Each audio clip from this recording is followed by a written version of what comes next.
ಇನ್ನು ಇತ್ತ ರಾಜ್ಯ ರಾಜಕೀಯದಲ್ಲಿ ಈಗಿರುವಂತಹ ಒಂದು ಪ್ರಶ್ನೆ ಅಂದ್ರೆ ನಾಗೇಂದ್ರ ಇವತ್ತು ರಾಜೀನಾಮೆಯನ್ನ ಘೋಷಿಸ್ತಾರಾ ಅನ್ನೋದು. ಇನ್ನೇನು ಕೆಲವೇ ಹೊತ್ತಿನಲ್ಲಿ ಅದು ಕ್ಲಿಯರ್ ಆಗುತ್ತೆ. ನಾಗೇಂದ್ರ ವಿಷಯದಲ್ಲಿ ದೆಹಲಿಯವರಿಗೆ ಬಿಟ್ಟಿದ್ದೀವಿ ಅಂತ ಹೇಳಿ ಈಗಾಗಲೇ ಸಿಎಂ ಡಿ ಕೆ ಶಿವಕುಮಾರ್ ಹೇಳಿದ್ದಾರೆ.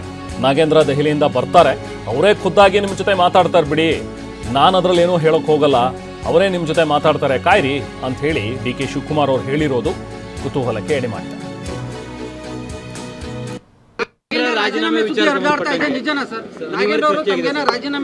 ಬೆಳಗ್ಗೆ ಮಾತಾಡಿದ್ದಾರೆ, ದೆಹಲಿಯಿಂದ ಬರ್ತಾ ಇದ್ದಾರೆ, ನಿಮ್ಮ ಹತ್ರ ಮಾತಾಡ್ತಾರೆ. ಅವರೇ ನೇರವಾಗಿ ನಿಮ್ಮ ಹತ್ರ ಏನ್ ಬೇಕೋ ಅದೆಲ್ಲ ನಾನು ಹೇಳಕ್ ನಾನು ತಯಾರಿಲ್ಲ. ಅವರೇ ಬರ್ತಾರೆ, ನಿಮ್ಮ ಹತ್ರ ಮಾತಾಡ್ತಾರೆ. ನನ್ನ ಹತ್ರ ನಾನೊಬ್ಬ ಪಕ್ಷದ ಸಿಪಾಯಿ, ಪಕ್ಷಕ್ಕೋಸ್ಕರ ನಾನು ಎಲ್ಲದಕ್ಕೂ ಸಿದ್ಧ ಇದ್ದೀನಿ ಅಂತ ಹೇಳಿದ್ದಾರೆ. ನಾನು ಆತನಿಗೆ ಬಿಟ್ಟಿದ್ದೀನಿ, ಆತನೇ ಬಂದು ನಿಮ್ಮ ಹತ್ರ ಮಾತಾಡ್ತಾರೆ. ಡಿ ಕೆ ಸರ್ಕಾರಕ್ಕೆ 3 ತಿಂಗಳು ತುಂಬಿಲ್ಲ ಇನ್ನೂ ಕೂಡ.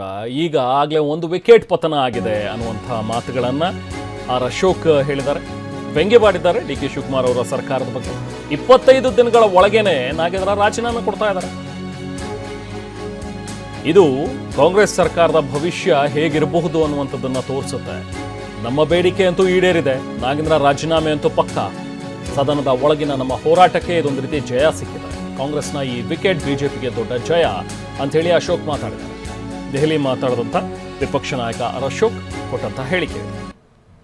ಸದನದ ಒಳಗೆ ನಮ್ಮ ಹೋರಾಟ ಏನಿತ್ತು ಮತ್ತು ನಮ್ಮ ಕಾರ್ಯಕರ್ತರ ಹೋರಾಟ ಏನಿತ್ತು, ಇದರ ಫಲವಾಗಿ ಸರ್ಕಾರ, ಡಿ ಕೆ ಸರ್ಕಾರ ರಚನೆಯಾಗಿ 3 ತಿಂಗಳಲ್ಲಿ, ಅದು 3 ತಿಂಗಳು ಇನ್ನೂ ಕಂಪ್ಲೀಟ್ ಆಗಿಲ್ಲ.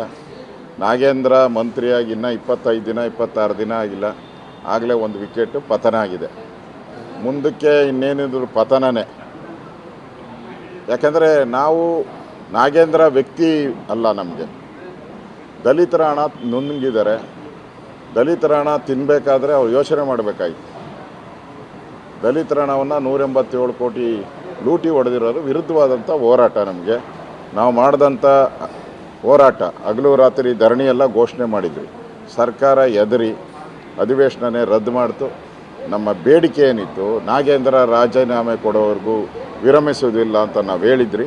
ಈಗ ನಾಗೇಂದ್ರ ರಾಜೀನಾಮೆ ಶತಸಿದ್ಧ ಆಗೋಗಿದೆ, ಎಲ್ಲ ಮುಗಿದೋಗಿದೆ. ರಾಜೀನಾಮೆ ಪತ್ರನೂ ಸಬ್ಮಿಟ್ ಆಗಿಬಿಟ್ಟಿದೆ. ರಾಜೀನಾಮೆ ಘೋಷಣೆನೂ ಕೂಡ ಇನ್ನೇನು ಕೆಲವೇ ನಿಮಿಷದಲ್ಲಿ ರಾಜೀನಾಮೆನೂ ಘೋಷಣೆ ಆಗುತ್ತೆ. ಇದು ಪೂರ್ತಿ BJPಯ ಹೋರಾಟಕ್ಕೆ ಸಿಕ್ಕದಂಥ ಜಯ. ಪಾದಯಾತ್ರೆ ಬಗ್ಗೆ ನಾನು ನಮ್ಮ ಲೀಡರ್ಸ್ ಜೊತೆ, ನಮ್ಮ ಅಧ್ಯಕ್ಷರ ಜೊತೆ ಚರ್ಚೆ ಮಾಡ್ತೀನಿ. ನಾಗೇಂದ್ರ ವಿಚಾರವಾಗಿ ಮತ್ತು ಭರತ್ ಬಗ್ಗೆ ನಾವು ಪಾದಯಾತ್ರೆ ಮಾಡೋಕ್ಕೆ ಹೊರಟಿದ್ರಿ. ನಾನು ಈಗ ಡೆಲ್ಲಿಲಿ ಬಂದಿದ್ದೀನಿ, ನಮ್ಮ ರಾಷ್ಟ್ರೀಯ ಅಧ್ಯಕ್ಷರು ಭೇಟಿ ಮಾಡಿದ್ದೀನಿ. ಈಗ ಭೇಟಿ ಮಾಡಿ ಪಕ್ಷದ ಆಗುಹೋಗುಗಳ ಬಗ್ಗೆ ಚರ್ಚೆ ಮಾಡಿದ್ದೀನಿ. ಅವರು ಕೆಲವು ಸಲಹೆ ಸೂಚನೆಗಳನ್ನು ಕೊಟ್ಟಿದ್ದಾರೆ. ಇನ್ನಷ್ಟು ಹೋರಾಟಗಳನ್ನು ಮಾಡಿ ಅನ್ನೋ ಸಂದೇಶವನ್ನು ಕೂಡ ನಮ್ಮ ರಾಷ್ಟ್ರೀಯ ಅಧ್ಯಕ್ಷರು ಕೊಟ್ಟಿದ್ದಾರೆ. ಆ ಸಂದೇಶನ ತಗೊಂಡು ನಾನು ಹೋಗ್ತಾ ಇದ್ದೀನಿ.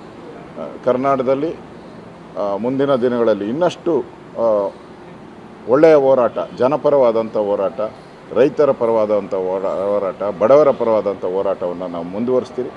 ಈ ವಿಕೆಟ್ ಬಿದ್ದಿರೋದು ಇದೊಂದು BJPಗೆ ದೊಡ್ಡ ಒಂದು ಜಯವನ್ನು ತಂದುಕೊಟ್ಟಿದೆ. ಕಳೆದ 10 ದಿನದ ಕಾಲ ಬೀದಿಯಲ್ಲಿ ನಿಂತು ಹೋರಾಟ ಮಾಡಿದಿರಿ.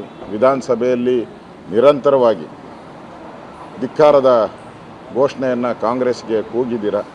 ಅದರಿಂದ ಈ ಜಯ ಸಿಕ್ಕಿದೆ. ಇದರಿಂದ BJPಗೆ ಇನ್ನಷ್ಟು ಉರುಪು ಬಂದಿದೆ.